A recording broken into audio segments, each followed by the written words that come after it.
Allah made me not good at some things. I have a limit. I'm not good at accounting. I'm not good at remembering conversations. My mother is. My wife is very good at remembering conversations. Do you remember what you said yesterday? If I'm being honest, I don't even remember what I said 1 minute ago, if I'm being completely honest. Do you remember that game in 1992, the World Cup final? Yeah. Yeah, that was awesome. But do you remember what you said yesterday? Nope. I got nothing. There are some people that can remember some things, not remember other things.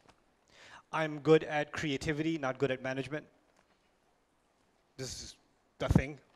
There are some people very good at organizing, but not very good at patience.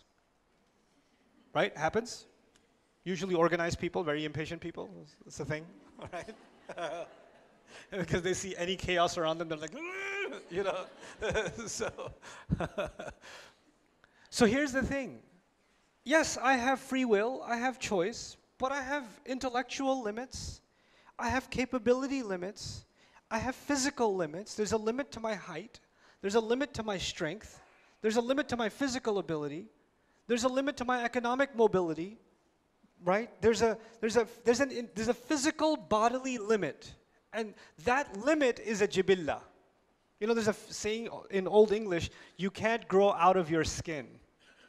You know what that means? You're made a certain way, and you need to know what you're capable of, and you also need to know your limits, right? If you're not designed to swim, Allah created you like a rock, and so you just bloop, you know. I had a friend who he could drown in 1 foot. It's a miracle from Allah that he could do that.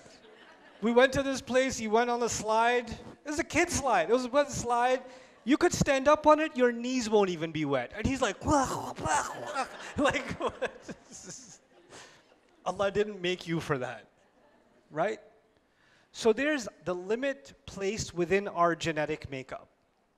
There's siblings, some siblings super genius, super creative, super academic, and the other one super athlete, but don't ask him to study. Allah made 2 different jibillah, you understand? So there is this body that Allah gave us and this mind, these genetics that Allah gave us that are all different for all of us. The path that Allah chose, that He says He guided you to a path. The path He made was unique to you. And the path He made for me was unique to me. Based on my jibillah, physically, and outside of my jibillah, my environment. This is what psychology tells us. Human personality is made up of 2 things. It's made up of your genetics and it's made up of your environment. That's what modern psychology basically tells you, right? And Quran is also talking about how within that environment, like the hadith says, everybody was born on fitrah, parents make them Jews, Christians, and that's environment, isn't it? Right? So your environment and your genetics, within that, Allah gave you a path.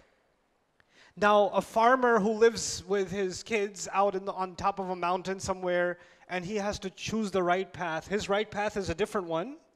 And the manager of a multi-million-dollar organization, he's a VP or something like that, his jibillah and his path is a different one. The choices he has to make or she has to make are different ones, you understand? And so each one of them was given the right directive to come back to Allah to do the right thing, and it was put inside of them. This is the jibillah from the body point of view.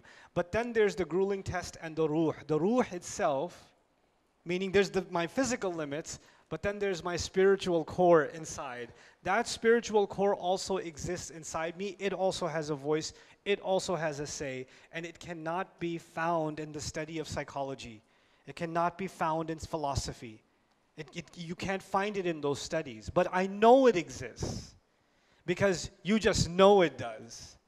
That's the sound. That's the thing inside you that feels something when you pray.